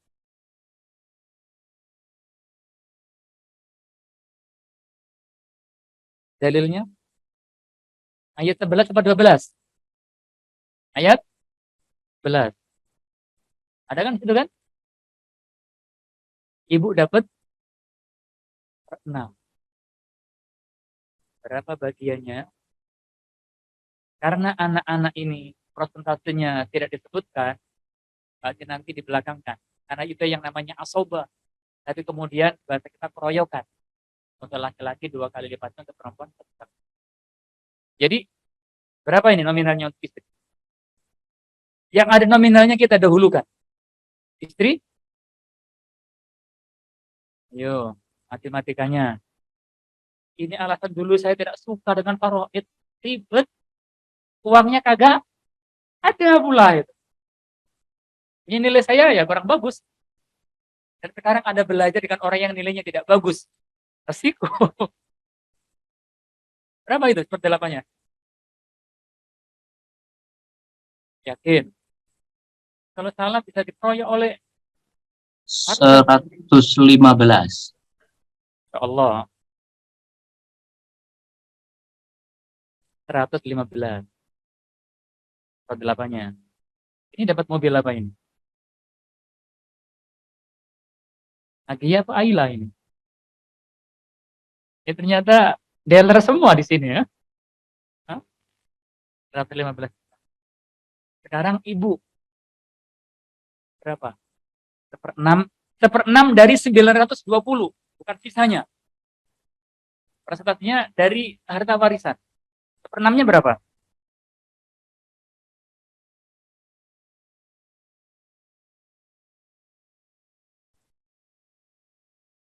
Lama beda pendapat ya. Berapa itu?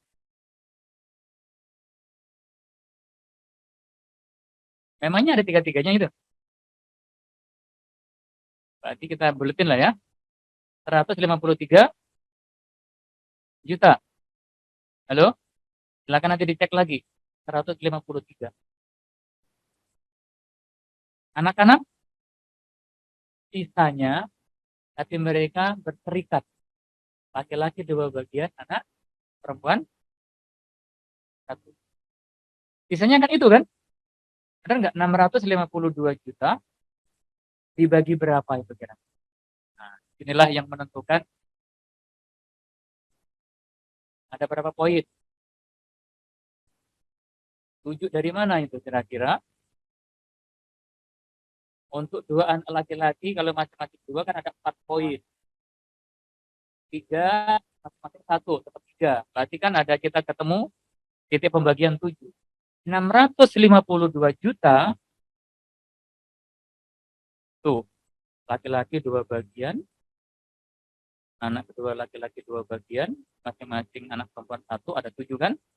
Berarti 652 juta kita bagi 7 bagian. Masing-masing dapat, silakan dibagi. Yang matematikanya dulu. Hah? Yang punya handphone sekarang. Hah? Dulu waktu kuliah belum ada handphone, Pak. Kalkulator malu lagi. Berapa ini?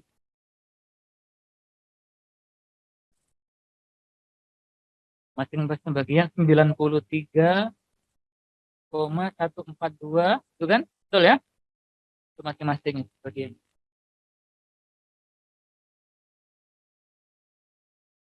Anak laki-laki 186-an. Anak perempuan 93-an. Di sini biasanya yang protes yang mana ini? Barangkali istri mikir, setelah dibagi, kok saya dapat 115. Ibu mertua saya, maknya suami saya, yang di kampung dapat berapa itu? 153. Oh, mertua saya lebih gede dibanding saya. Padahal saya kan belahan jiwanya. Kalau bawa belahan jiwa, hidup semati. Benar nggak? Hidup semati katanya itu. Suaminya mati, dia hidup semati ya kan? Hmm? Suami saya meninggal, saya yang menemani suamiku dulu sepiring berdua, tidur pun setikar bersama. Lagu siapa itu ya? Teman dalam suka dan duka. Giliran bagiannya mertua aneh yang di kampung lebih banyak. Kadang-kadang istri mulai mikir, ini tidak adil. Ini tidak adil. Padahal 115 ini bagian dia. Anak-anaknya bagaimana? Anak-anaknya udah dapat bagian dari Allah. Anak-anaknya dapat. Dia dapat. Barangkali nanti istri mau menikah lagi, mau usaha, silakan. Anak-anak sudah dijamin oleh Allah dengan rezekinya tadi.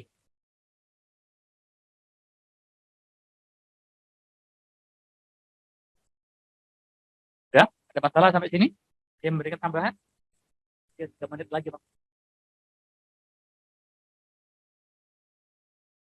Alhamdulillah, itu yang kita harap. Kalau kita tahu ayat tadi, Allah itu alim,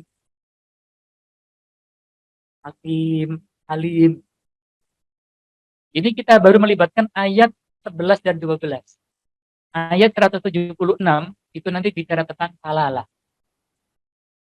Jalur atas tidak lengkap, jalur bawah tidak ada.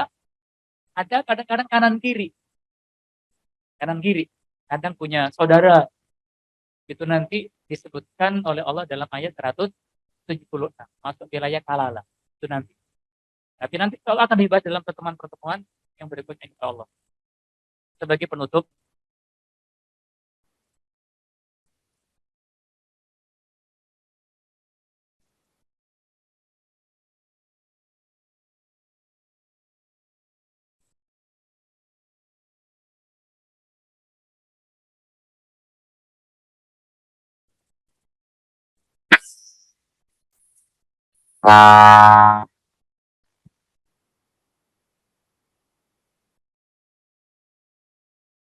biaya sekolahnya, kemudian apakah ada solusi ayat yang lain yang menyebutkan itu kalau misalnya tidak ada eh, biaya khusus atau apa dari warisan itu. Terima kasih. Assalamualaikum warahmatullahi wabarakatuh. ini pertanyaan penting. Istri yang ditinggal meninggal dunia, istri yang ditinggal wafat oleh suaminya, bagiannya sudah dijelaskan oleh Allah. Anak-anaknya, yang laki, yang perempuan, itu pun sudah dikasih bagian oleh Allah. Anak-anak yang ditinggal wafat oleh orang tuanya tadi, kali ini oleh bapaknya, mereka lah yang disebut sebagai anak yatim. Anak yatim. Karena anak yatim hartanya pun dibagi oleh Allah, dikasih tahu oleh Allah dengan jelas. Anak yatim. Maka nanti orang-orang yang barangkali ingin memelihara anak yatim dengan cara apa itu? Mengatur keuangannya yang disebutkan oleh Allah dalam surat Al-Quran juga itu nanti. Boleh dikembangkan, boleh diproduktifkan, boleh diusahakan itu. Yang merawat sebagai kafilul yatim, itu pun bisa mendapatkan gaji yang ma'ruf. Dalam Al-Quran disebutkan. dia boleh mengambil upah bil ma'ruf kalau dia itu tidak mampu. Tapi kalau yang merawat anak yatim itu orang yang mampu, cukup kok. Cuman dia ingin menyelamatkan anak yatim tadi, mungkin pamannya, mungkin Pak D-nya itu. Kan tetap sebagai anak yatim. Bagi orang yang tidak mampu, faliyakul bil ma'ruf. Silakan mengambil upah dari harta yang ia kelola tadi dengan cara yang baik. Karena ini orang baik. Kalau miskin, kalau dia tidak mampu, Allah mengatakan kalau dia mampu, maksud saya dia cukup kaya tapi ingin memelihara anak yatim, Allah mengatakan hal yasta'if. Silakan dia itu punya ifah. Boleh mengambil upah tapi lebih baik tidak karena dia orang mampu. Itu yang disebut dengan ifah. Dia punya hak tapi itu bisa menjadi potensi diomongin orang, dipermasalahkan orang lain. Mendingan jangan. Itu yang disebut dengan ifah. Tapi rezeki oleh Allah telah dibagi oleh semuanya. Bagaimana kalau anak-anaknya ini nanti bersikap bertindak lebih lanjut? Dipersilakan. Yang penting bagi dulu dengan cara yang diperintahkan oleh Allah. Dengan bagian masing-masing. Mungkin nanti ada yang berpikir, sama-sama anak. Yang laki-laki dapat 2 bagian. Yang perempuan dapat 1 bagian kan? Boleh nggak nanti anak yang laki-laki berpikir, ini saudara saya perempuan kan kerjaannya belum mapan. Warisannya separuh saya, kata anak laki-laki. Sementara saya, Masya Allah, sudah menjadi direktur PT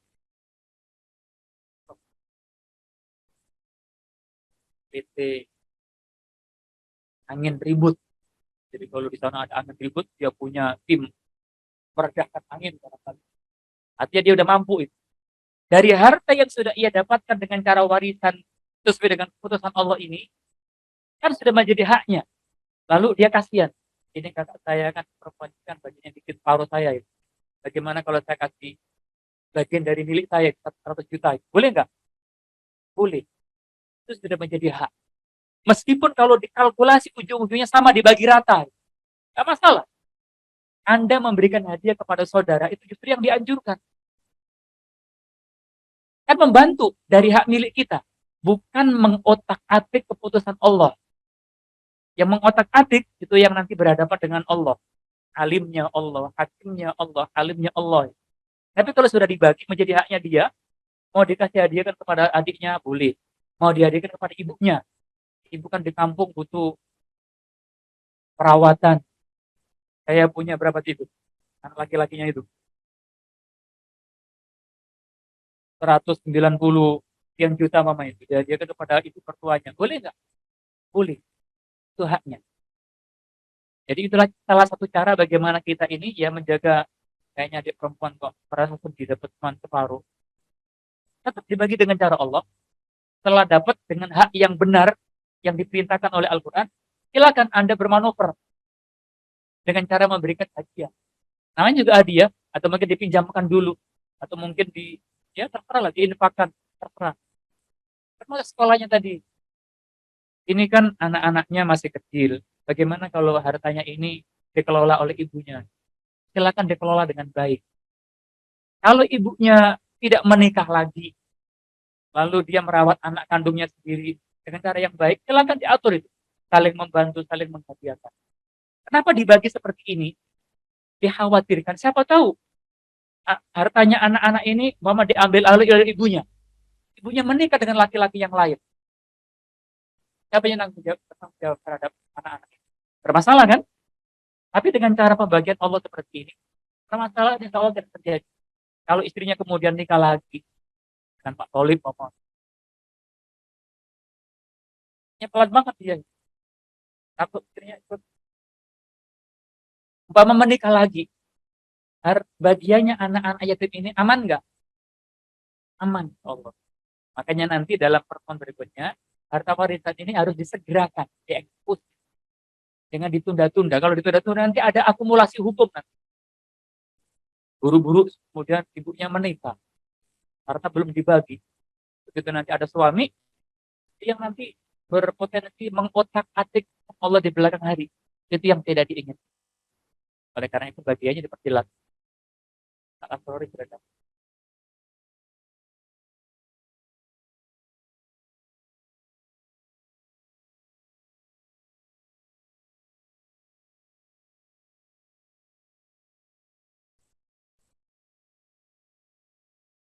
Anaknya satu kan setengah. Bagaimana yang separuh itu akan dijawab dalam pertemuan berikutnya. Namanya juga pengantar, ya kan?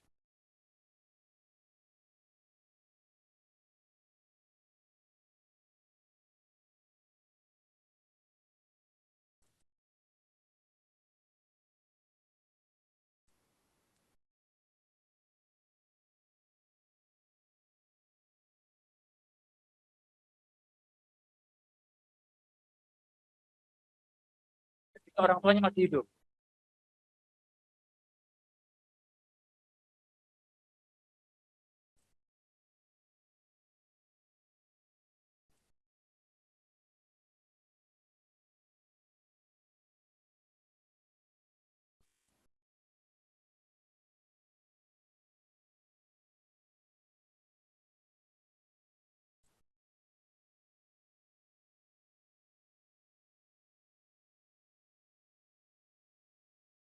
Hmm.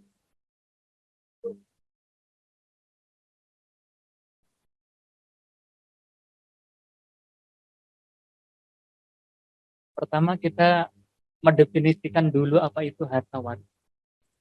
Yang disebut harta warisan adalah harta yang ditinggalkan oleh orang yang meninggal dunia. Kalau ngasihnya masih hidup, itu bukan warisan. Itu bisa hadiah, bisa hibah, hibah, bisa sedekah, bisa infak, bisa bantuan.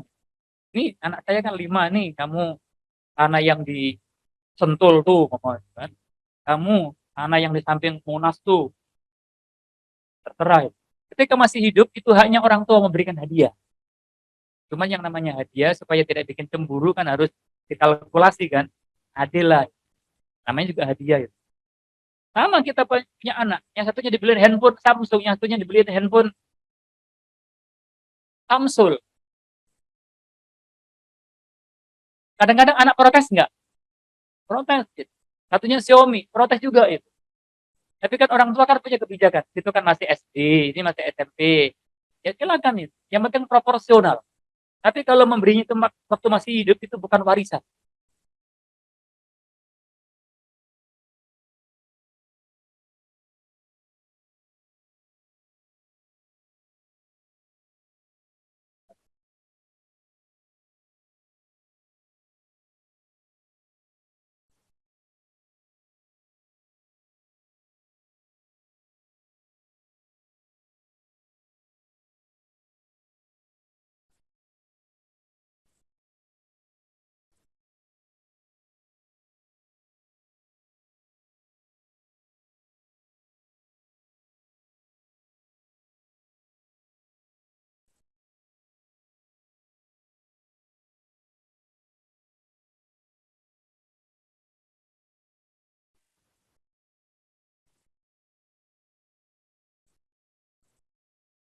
Kamu nggak, Bu?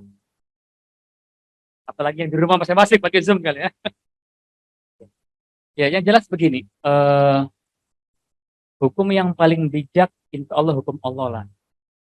Kadang-kadang orang berusaha untuk mensiasati dengan ijtihadnya yang dia berkeyakinan ini lebih adil. Nah, perasaan lebih adil itu yang perlu kita garis bawahi. Jangan.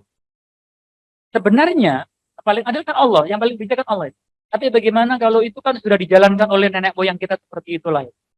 Mama, ini sudah dibagi. Sisanya nanti dibagi setelah saya meninggal dunia berdasarkan.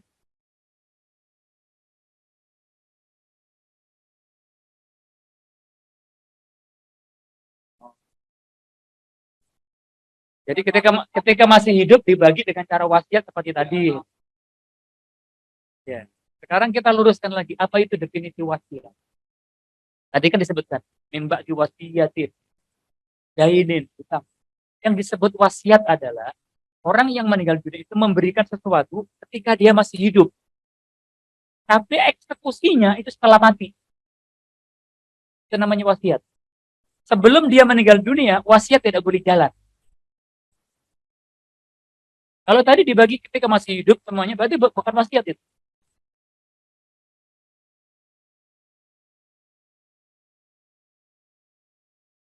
Itu wasiat. Tapi menggunakan cara wasiat. Ya, oke.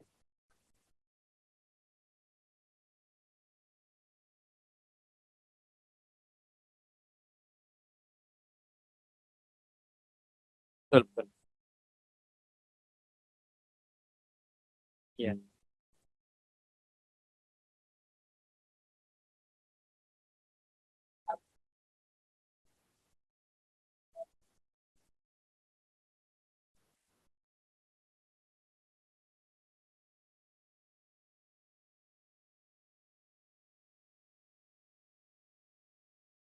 Kalau gitu, ya. Saya udah mulai tahu, insya Allah itu sudah mulai sinyalnya semakin kuat lah. Tapi kan agak sedikit.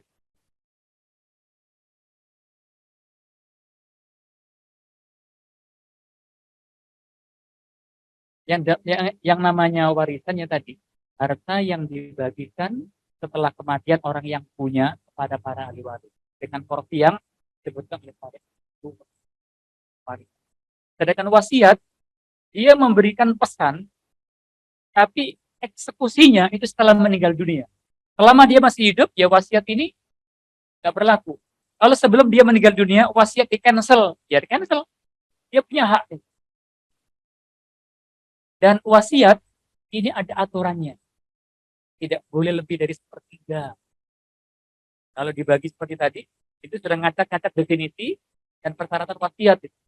Saya punya adik yang tadi kan nggak dapat kan? Adik saya kasih wasiat boleh, tapi tidak boleh dari sepertiga.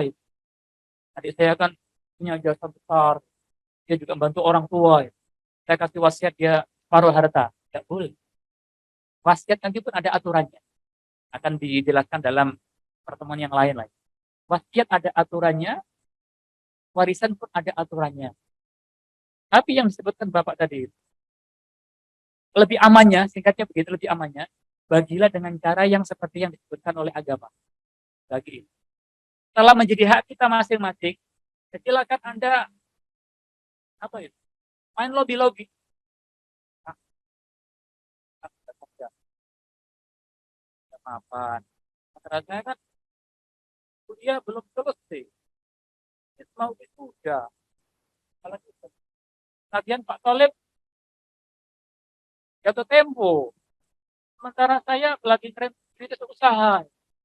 Boleh nggak Kak? Kita seakan-akan kita bantuan gitu. Meskipun ujung-ujungnya seakan-akan antara yang perempuan sama laki-laki ini seakan-akan nominalnya sama. Boleh nggak? Boleh setelah pembagian terpilih tadi. Ujung-ujungnya itu sama. Ujung-ujungnya sama dengan yang diharapkan oleh orang tua sebelum meninggal dunia. Ujung-ujungnya begitu. Tapi setelah deal-dealannya itu setelah dibagi dengan cara yang syar'i seperti ini, itu jauh lebih aman. Barangkali karena kakaknya membantu, adiknya kan merasa dibantu. Kalau dibantu,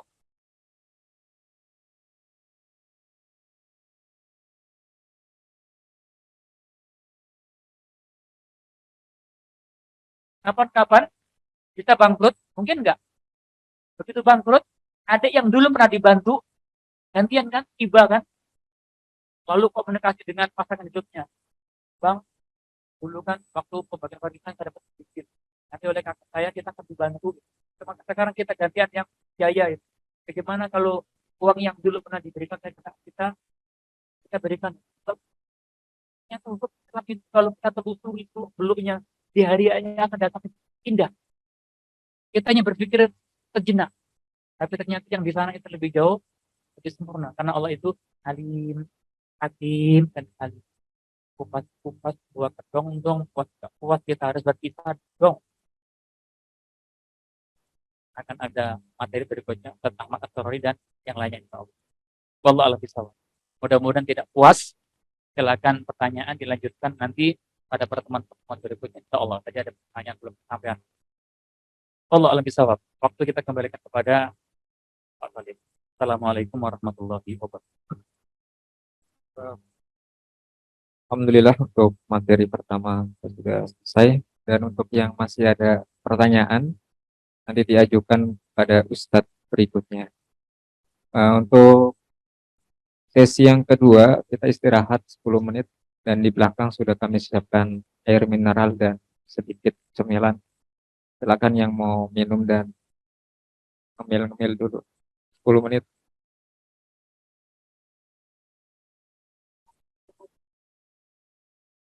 Dan yang belum mengisi daftar hadir ada di depan, silakan diisi terlebih dahulu. Terima kasih.